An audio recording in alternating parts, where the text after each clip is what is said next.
All right, let's step inside one of the most unsettling places in all of literature, Edgar Allan Poe's House of Usher. Now, this isn't just a spooky story, it's a really deep dive into the nature of fear, decay, and the human mind itself. So, let's begin our descent. This quote right here, it's the key to the whole thing. It tells us right away that we're not just dealing with a crumbling old mansion. The house itself feels alive, like it's an active, malevolent character in the story. It's a force to be reckoned with. And that, of course, brings us to the central question Poe is wrestling with. Is the Usher mansion just stone and wood, or is it something more? A thinking, feeling being with a dark will of its own? That's the mystery we're gonna unpack. To even begin to answer that, first we have to understand the incredible, almost supernatural power this place has over the people inside it. The House of Usher isn't just a backdrop, it's a full-on psychological battleground. Poe is making a terrifying argument here.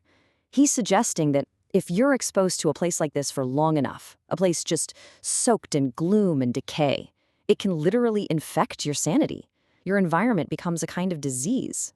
And Poe is so specific about how the house does this. It's not just spooky. He talks about this constant, relentless gloom that just sucks all the hope out of you. There's a total isolation, cutting you off from reality. And then there's this pestilent air, like a sickness you're breathing in, both literally and metaphorically. Well, an environment that toxic is bound to seep inward, right? It starts to attack the minds of those trapped inside. And this is where Poe is just a master.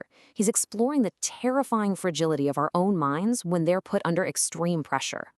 This is exactly why the story is so chilling.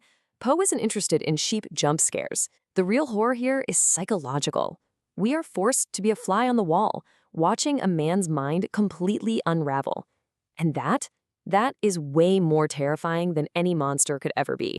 And this comparison just shows you the house's power perfectly.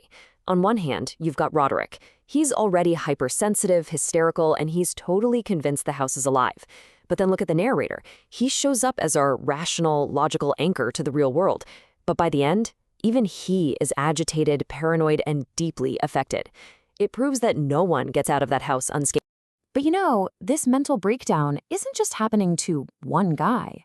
It's a sickness that has infected an entire family line, and it's all rooted in their extreme self-imposed isolation and the crushing weight of their own dark history. So how did it get this bad? Well, it was a slow, tragic process. For generations, they've been cut off from the world, which led to an inbred lineage. This created this toxic feedback loop, where they're just obsessed with their own dark past, with no new people or ideas to break the cycle. Their destruction wasn't just possible, it was absolutely inevitable. This quote really gets to the core of the story's grim warning. For Poe, cutting yourself off from the world isn't just lonely, it is a form of death. You could say the Ushers were doomed long before our narrator ever arrived, because they were already like ghosts, just haunting their own lives, totally detached from all of humanity. Okay, so let's put it all together. We have a decaying house, a decaying mind, and a decaying family line. All of these threads, they all converge into one final all-consuming theme, the pervasive and unstoppable nature of total collapse. So when Poe is talking about decay, he doesn't just mean rotting wood or a sick body. No, it's the very air the characters breathe. It's a fundamental force in this world, and it's pulling apart the house, the family, and reality itself. And you can see this decay happening on three distinct but totally connected levels. On the physical level, you got the crumbling mansion and Madeline's mysterious illness. On the mental level, it's Roderick's mind just shattering into pieces. And finally, on the familial level, it's the fractured, dying bloodline itself. See how they all mirror each other? It's all part of the same fatal collapse, happening all at once. Right at the beginning of the story, the narrator spots this tiny, barely there crack, a fissure, in the wall of the house. This is Poe's genius right here. That little crack symbolizes the deep structural flaw that's present in everything Usher. It's the physical sign of the mental and family cracks that were there all along, just waiting to break open. And really, this is the story's bleak but powerful conclusion. Poe is basically arguing that everything in the universe, from a stone wall to a human mind to a family legacy, contains the seeds of its own destruction.